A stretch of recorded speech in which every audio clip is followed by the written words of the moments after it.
When it comes to the Ukraine war, the prospect of a nuclear disaster has become a possibility. Kiev and Moscow have once again traded accusations of shelling on the Zaporizhia nuclear power plant, which was rocked by powerful explosions. Even though the damage to the buildings was not critical, it still shows that the specter of a nuclear catastrophe remains, in addition to a nuclear war. In this edition of the Spotlight, we'll discuss the Ukraine war and how the U.S. interest in ending the war is possibly pushed back by Ukrainian officials. First, let me introduce our guest for this edition of the Spotlight. Marcus Papadopoulos joins us. He's a historian, political analyst, and author.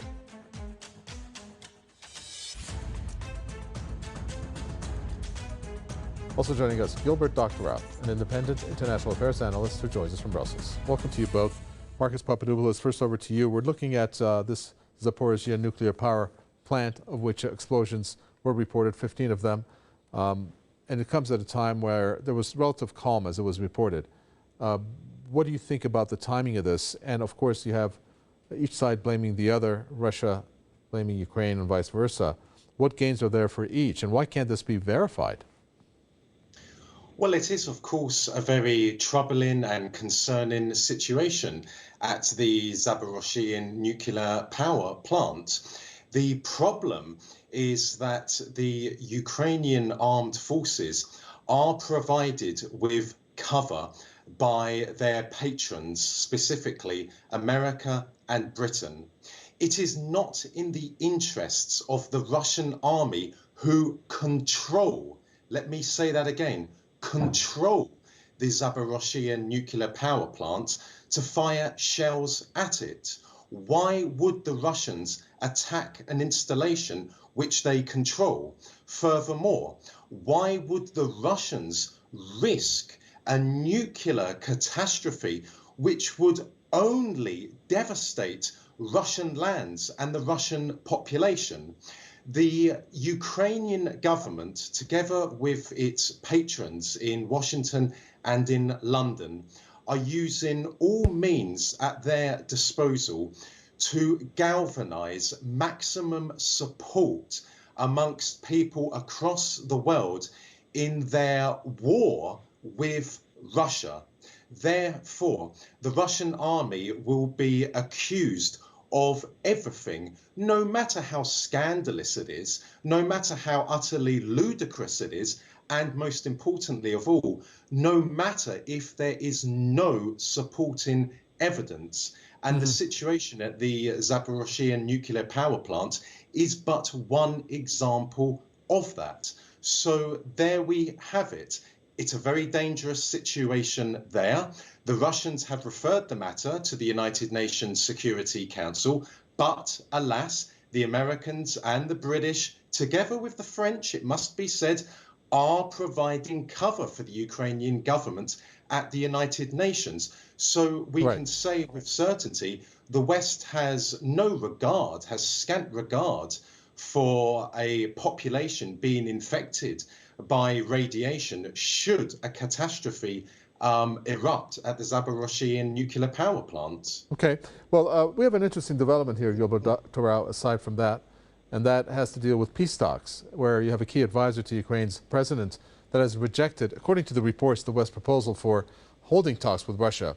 Now, what's interesting about this is the fact that it's the West, and I would guess the U.S., the scenario that's being painted, that is pushing for the talks, and yet you have Ukraine that's rejecting that.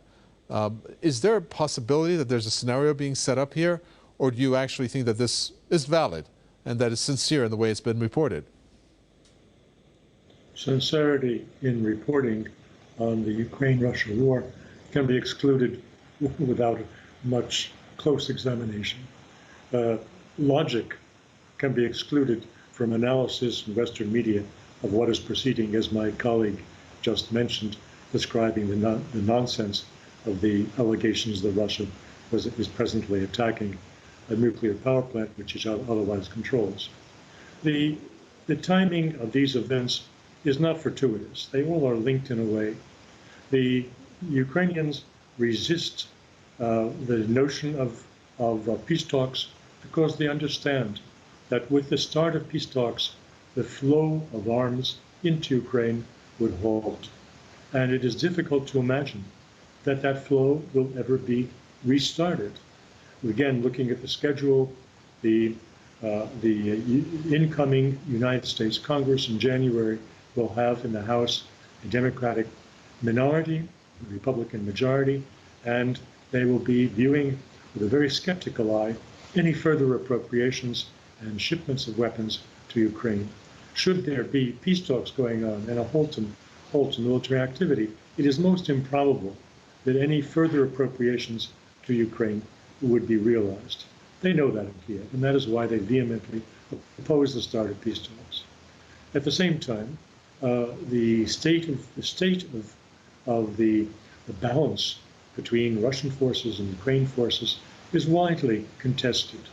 The Western media, like the regime in Kiev, speak of the wonderful advances of the Ukrainian army against the Russians in retreat, and hold the prospect of even capturing the Crimean Peninsula in the summer. This is all complete rubbish from the standpoint of other observers, myself included. There is reason to believe that the Ukrainian successes around Kharkiv and the capture of the city of Kherson are a flash in the pan. In the case of Kherson, which has been most celebrated recently as a great Ukrainian victory, it has to be pointed out that there are several other considerations that hardly receive exposure in global press, which considerations which would have motivated the Russians to withdraw as they did. The most outstanding one is the position of the city of Kherson as vulnerable to flooding if a major dam, which feeds a hydroelectric power plant in the city of Kakhovka to the north of Kherson, but on the banks of the Dniepr, if that were to be exploded, as was one of the false flag potential operations of Ukraine, if it were exploded, the whole downstream of the Dnieper would be flooded, and in particular the city of Kherson. So the Russians understood this well. The Ukrainians were threatening quietly to blow up that dam, and the Russians moved out to avoid being caught in an inundation. Mm-hmm. It is also not irrelevant that the Ukrainians are now abandoning the city of Kherson, and surely that question of flooding is in their consideration. Okay, so that clears up the whole notion of Kherson as a major Russian defeat, as it was widely reported, Marcus Papadopoulos. Do you agree with the viewpoint there of how Kherson is not, as I mentioned, a major defeat for the Russians? That the Russian army had to carry out a tactical retreat from the right bank of the river Dniepr in the Kherson oblast was a setback, and an agonizing setback, given that Russian soldiers had died capturing it and had died defending it. Nevertheless, it was not a defeat. It's in war, land is won, lost, and then recaptured. And at the same time, what cost did the Ukrainian army pay on the right bank of the river Dniepr in the Kherson oblast? Well, independent military analysts suggest that in the past few months, approximately 20,000 Ukrainian soldiers perished on the right bank of the river Dniepr in the Kherson oblast. So that was not a military victory for the Ukrainian army. It was more of a symbolic victory. And at the same time, it was not a defeat for the Russian army. It should also be said that as a result of partial mobilization in Russia, vast amounts of Russian soldiers are gathering in Belorussia, they are gathering in the Donbass, they are gathering in Kherson, they are gathering in Zaporozhye.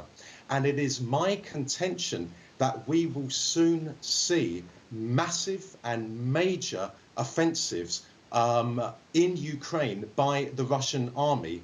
I would not be surprised if we see a three-pronged attack from the Russian army. A first force from Belorussia invading Ukraine from the north, and capturing the Ukrainian-Polish border, then a second Russian force from Belorussia entering again Ukraine from the north and dividing Ukraine in two by capturing the regions of Zhitomir and Vinnitsa. And thirdly, another Russian armed force invading Ukraine from the north, from Belorussia, with the aim of capturing Kiev. That is something you won't hear Western mainstream media talking about, but that is a distinct possibility. Well, one of the things that has been said about Kherson, if it's true, and if you agree, I should say, Gilbert Doctorow, is the fact that Vladimir Putin wanted its forces to regroup and to rethink its strategy. Maybe it falls along the lines of what Marcus Papadopoulos just mentioned. Do you think that's the case? Well, exactly where the Russians will make the next move is anybody's guess. However, the fact is that the mobilized reservists are being in their final stage of preparation to do war. They will be ready in the next few weeks. Also, in the next few weeks, towards the New Year's, the ground in Ukraine will be firmed up by frost and will be suitable for tank advances and other mechanized operations on the ground. So these two factors combine to indicate that the Russians will be prepared, both in manpower and in physical ability to realize an attack by the new year. We can expect some lively activity then. And the stories about the Ukrainian victories will then be sad history. There was a major development that happened, Marcus Papadopoulos, and that was about the two missiles that landed in Poland and claimed the lives of two people there. So lots of talk about when it happened. Obviously, Ukraine, and in particular, the President Zelensky came out and said Russia did this. Article 5 needs to get triggered, etc. And what's interesting about this is the way that the U.S. has reacted, or should I say U.S. and NATO. Do you think that if that was the case, if Russia did indeed, whether on purpose or not, and I'm just speculating or setting up a scenario that hasn't happened, but if it were the case that Russia did do this, do you think that the U.S. and NATO were ready to respond? Or did they opt not to do it because of the way the story developed? Well, first of all, let me clarify that Article 5 of the NATO Charter does not provide for a missile which enters the airspace of a NATO member unintentionally. That is why, even if the missile which entered Polish airspace had been a Russian one, Article 5 would not have been invoked, because the Americans, who are the de facto chiefs of the Western military bloc, would have known that the missiles fired by the Russians unintentionally. And even if, let's just say hypothetically, the Russians were testing the reactions of the NATO leadership by deliberately firing a missile into Poland, again, Article 5 would not have been invoked. Why? Because America would know that would lead to a conventional war between itself and Russia, which would rapidly escalate into a nuclear war between the two. Let me just say this. The chances of a war between America and Russia are negligible. Why? Because ever since the end of the Cuban Missile Crisis, there have been numerous channels of communication in existence between the political, military and intelligence elites of America and Russia. And as a result of that, ever since the end of 1962, America and Russia have been able to avert a nuclear war between themselves. Now, that might not be the most tantalizing aspect to the relationship between the two superpowers, but it is the most important aspect to their relationship. The Americans and the Russians will not let anyone or any country incite a war between themselves. And I also believe that whilst Zelensky is a puppet of America's, I suspect there are people within the American corridors of power who are starting to become concerned by him. And it is also distinctly possible that the Americans have lost some control over him, because he clearly attempted to incite a war between NATO and Russia, even before an investigation was carried out to determine the origin of the missile which fell on Polish territory. So again, there will not be a war between America and Russia. I have complete faith in the Americans and the Russians to avert a nuclear war between themselves, because it would mean the destruction of both of their countries. Sure. Well, this is what's a little bit hazy in terms of the status of arms and personnel. Gilbert Doctorow, we hear on the one hand that Ukraine is running low, and the countries that are supposed to provide Ukraine with military equipment, such as the U.S. and some of the European countries, are also running low on that. On the other hand, we hear about personnel that at this point, for example, the EU, I guess, signed off on a military assistance mission to train 15,000 Ukrainian personnel in various member states. What do you make of these developments, first of all? Are we looking at this war, for these developments to point to the fact that the war is going to be prolonged, that's going to just keep continuing? There was a lot of posturing going on. The 15,000 troops will be trained for deployment when? After Ukraine ceases to exist as an independent country, or is just a rump country. But with your permission, I would like to respond to the very dramatic statements of my fellow panelist that there's no chance of a war, a nuclear war between the two great powers. That is a view with a sell-by date. And a sell-by date is like 20 years ago.